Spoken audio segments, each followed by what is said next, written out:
Hi, I'm Sir St. Felix, and today I'll be talking about how to create a reusable template in Adobe Acrobat Sign. So let's get started. So here I have this reusable template. It's a non-disclosure agreement, and I need to send this out for signature.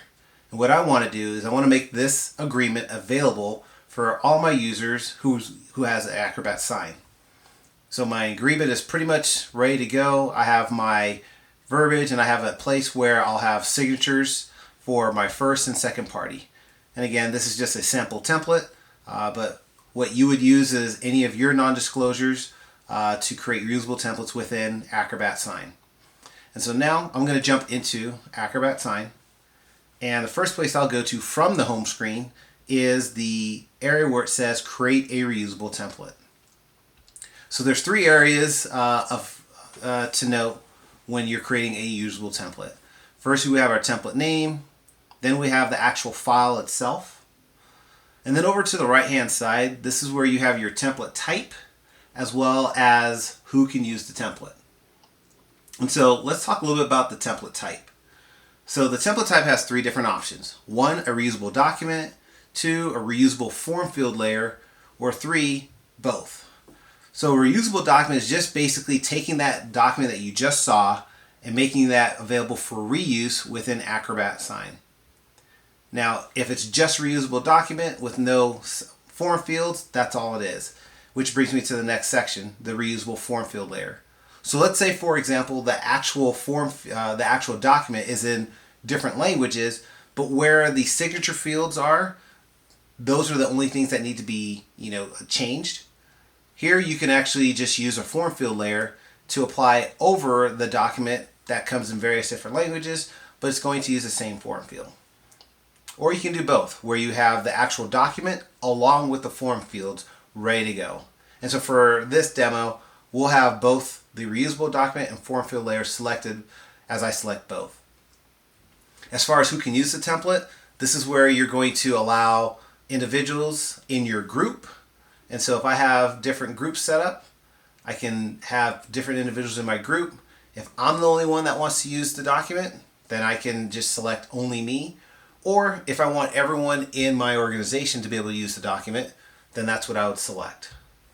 So the last thing I need to do here is add the actual document that we were just looking at into Acrobat Sign. So I'll go ahead and click on Add Files, and I can browse from my computer. And here I'm going to select NDA template. And then once that loads, you'll notice that the file name is used for the template name. I can change this at any time, so I can call this NDA template 2022. And then I'll click on Preview and Add Fields. And so at this point, what Acrobat Sign is doing is it's taking the document, it's scanning it, and then it's going to prepare it for authoring. So here we have our document, and notice that as I start to scroll down, on the left-hand side, you see this message with a numeric value that just appeared.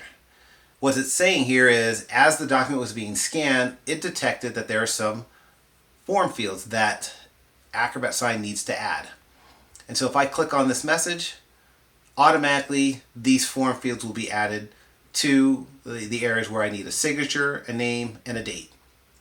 And what's nice is this is powered by our machine learning tool, Adobe Sensei, where it can intelligently look at the document and identify if it's a signature field or if it's a regular text field.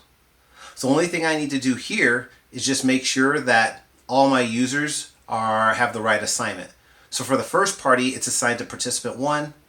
If I look at full name, in which when the document is signed, the individual's full name will appear. This is as well assigned to the first participant.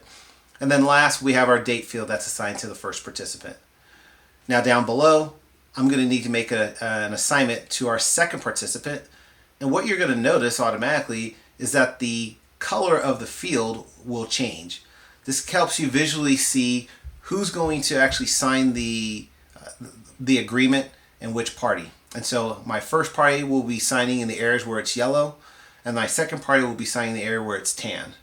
If I were to have multiple recipients, I would have additional colors to designate who's signing what area.